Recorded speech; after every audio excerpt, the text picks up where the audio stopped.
go see my neighbor.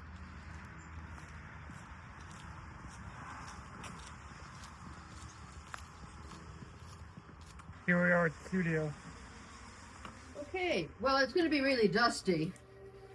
I mean, look at this piece of driftwood. See that shape? I put that in my work. I mean, it's just inside me and it comes out, but it's also in, I don't know, can you see this bird? Here's a I can kind of see a bird. And there's the tail. Kind of. Yeah, you can kind of see that. But you could also, this could be a part of a woman's dress, you know, coming down here to the waist, and that would be the bodice there. You know, there's so much. That's a compressor. That supplies the air that I use for my tools. So again, they have to be carved out of, I have to cut it out of a piece of stone. This was one of them. And it looked ridiculous because there's so little. But again, this is some days of working. Yeah. And then this one was another one. So one of these didn't work out? Neither of these I liked, which means to say you may do a film, you know, and like it doesn't work at all, and then you have to go over it and over it. Yeah. Okay, but this is going to be standing. The back will be showing.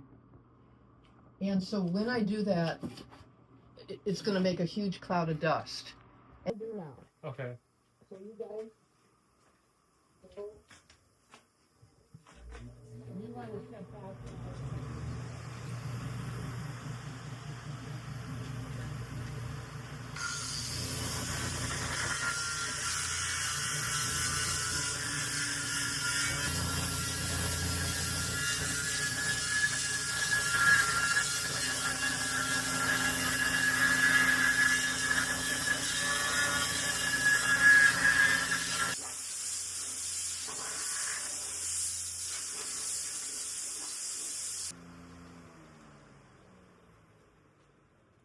What is the meaning of this piece? Well, I'm calling it Georgia on My Mind. There's a song called Georgia on My Mind, but it's also Georgia O'Keeffe, who did all kinds of flowers and petals. And so I like to carve things that look like petals, looks like a woman's body, it looks like nature. That's what it seems like, yeah. Now, I have to, again, the problem of standing this piece up. So how am I going to stand it up? Well, this is a piece I'm thinking, flat piece will stand here, and this will support it. Oh, and so what's the writing over there? Okay, so this is where I plan to glue it on. But before I do that, I'm going to need to shape this.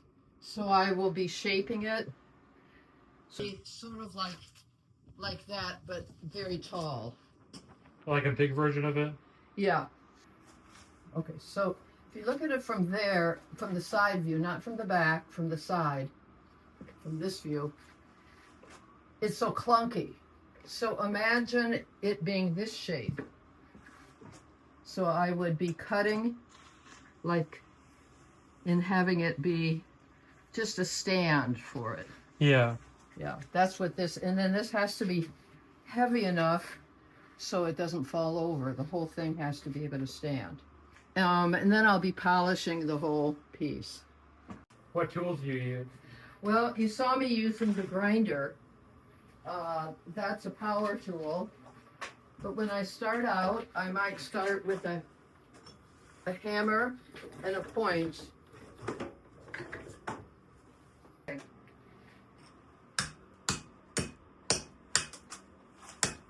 You take away what you don't want, chip by chip. After you did that, then you would start with another tool, the tooth chisel.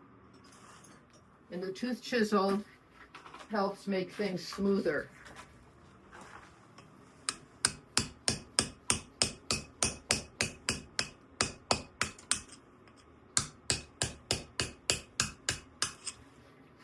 And then from the tooth chisel, you would go to a file, and that gets rid of all the, makes it finer, gets rid of all the marks from the tooth chisel.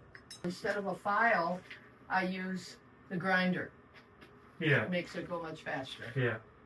This is all ready for hand polishing.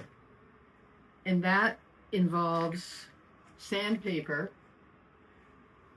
I start at, no, this one is Like on you smooth it out, kind of? 60 grit. The whole piece I do with 60 grit paper. The whole piece. Kind of like rub it. Like scrub it. You take out the marks from before. So imagine doing this whole piece. It's a perfect training for mindfulness. So I have to do the whole piece. You keep moving up till finally I get to 1,000 grit. Wow. Which that piece in there, the back side, I did to 1,000 grit. So it's many, many hours. Just like it takes time for anything. Well, this takes probably more time than most anything, truly. Long process, one step at a time. Huh? One step at a time. One step at a Take time. your time. Like, okay, let's say if I wanted to sandpaper to get this smooth, that would be crazy. It would take It'd be a too lifetime. rough. So first I do the tooth chisel, then I do the grinding, and then I do the sandpaper. Yeah. This feels really like smooth, really. Isn't it? Put It's your like whole polished, palm. feels polished. Put your whole palm. This is when you take it up to the 1,000 grit. Now here, feel this one. This would be at 36 grit. So 36, 50, 80, 120. Just, I don't know how. Have you ever dropped a piece before? Yes. Pieces have fallen off my table. Not often, but it's happened. And it's always really sad.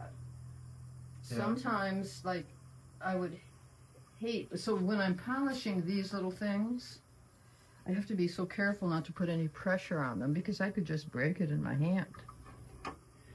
So, see, this is made to look like it's going up to that one. This is going between. This is meeting that one. This one is different.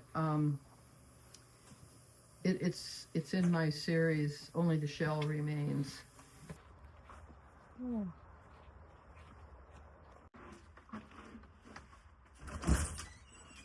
You see Adam? Yes, buddy, come over here, you little poops. Okay. This is Adam. This is your buddy. Buddy. So what does art mean to you? Art, for me, is the creation of beauty, which is not popular in the dogma of our culture, but it's bringing beauty and wonder into the world.